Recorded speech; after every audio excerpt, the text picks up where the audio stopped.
Welcome back to another video. Today we're going to be looking at 10 roller coasters that did not get to see their 5th birthday, and also look at why these rides had such short lives.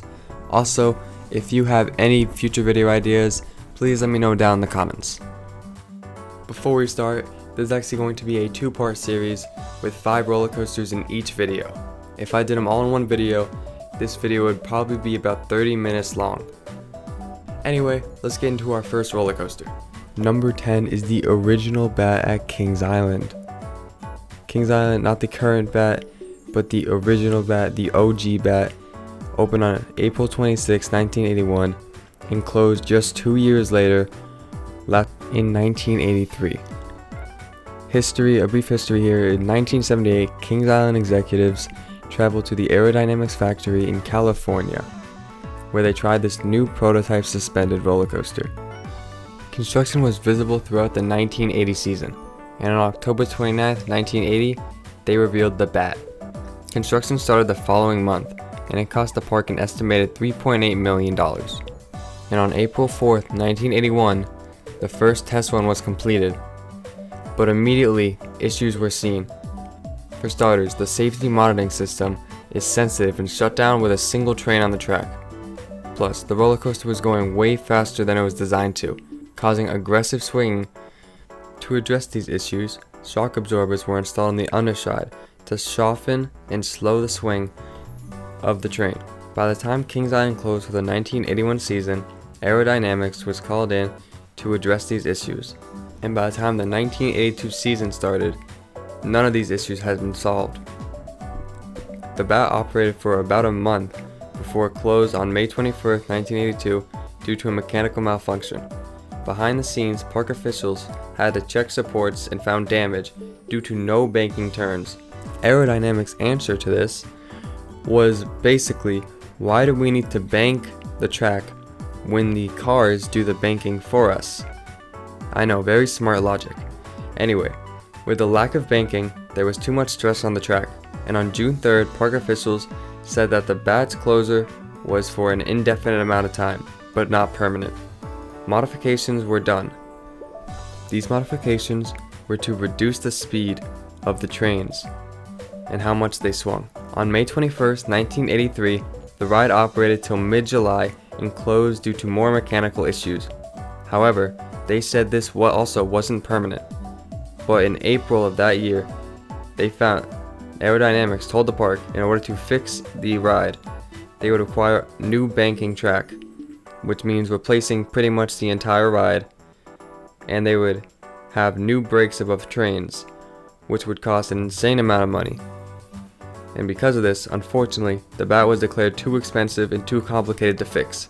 So on November 6th, the park announced that it would be closed for good.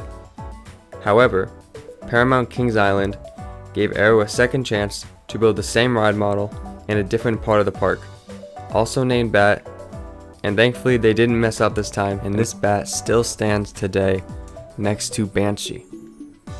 Next up on the list, we have Wild Wind at Playland in New York.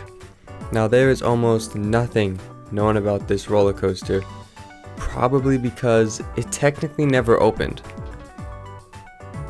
The stats you see listed here on the screen is pretty much all we know about this roller coaster, and a couple more facts I'll share with you here. So this ride was open from 1999 to 2000, but it never actually opened to the public because during testing, the park found that the G-forces were too intense for park guests. Next we have Stealth at California's Great America.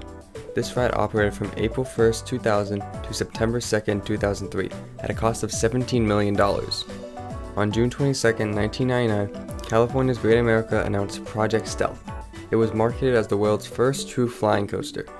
However, 2 flying coasters had already been built by the time this one had been announced. The official name would be revealed later, however it was never announced. Construction on the track started months before the announcement in early 1999. The ride initially opened on April 1st, 2000 as Stealth. A soft opening was held on March 26, 2000. However, Stealth would suffer numerous maintenance issues. One of these issues was with the electric box. Instead of being located in the mechanical room, it was located on the ride trains. As a result, an amount of stress was put on the components and ride vehicles. The system was used to monitor the restraint and locking devices that allowed the cars to raise and lower. On August 21, 2003, it was announced that Stealth would be relocated to Carowinds in Charlotte, North Carolina, and would close on September 2, 2003. It was removed in order to make room for a water park expansion. Relocated to Carowinds and opened March 20, 2004, and is still operating at Carowinds today. Next on the list, we have Windjammer Surf Racers at Knott's Berry Farm. Operating from March 26, 1997 to March 2, 2001. On September 26, 1996, Windjammer Surf Racers would be announced. The ride debuted on March 26, 1997, and had a cost of $6.2 million. From a guest perspective, this ride was not enjoyable, with rough loops and transitions with bulky over-the-shoulder restraints. And in a surprising turn of events, on March 10, 2000, the park would launch a lawsuit against the manufacturer Togo, alleging that Windjammer Surf Racers had a major manufacturing defect, which led to regular breakdowns and prevented the ride's operations during low winds. The defects included misaligned track, flawed safety mechanisms, and defective restraints, as well as fatigue and wrinkles in the metal mainframes of the trains. Windjammer Surf Racers seized its racing future in Jack Falfus's first year as regional manager of Cedar Fair, and the yellow track was also deemed as non-functional. In 1999, the lawsuit also claimed that Windjammer could not run at winds as low as 3 miles per hour. Knott's also claimed that they had spent over $2 million on repairs and inspections, and was seeking damages up to $16 million. On June of 2001, the area surrounding the ride was walled off, and on June 22, 2002, Accelerator would open where Windjammer Surf Racers previously stood. The lawsuit was rejected in October of 2003, even though Knott's fumed that the jury failed to examine numerous pieces of evidence.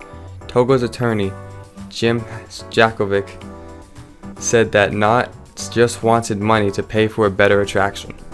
Our final roller coaster on this list is Ring Racer.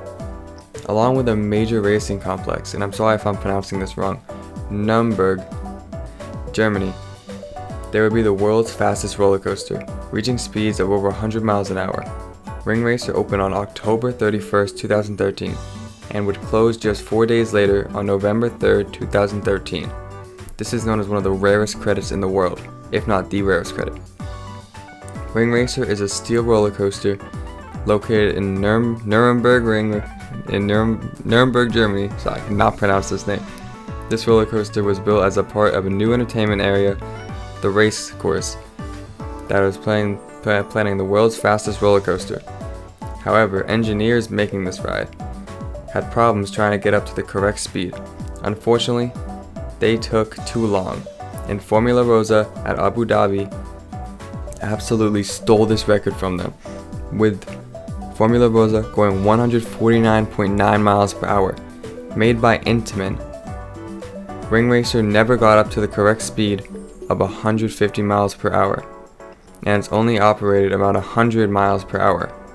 This ride was manufactured by S&S Sansei Technologies. This ride currently is standing but not operating, and has been since 2013.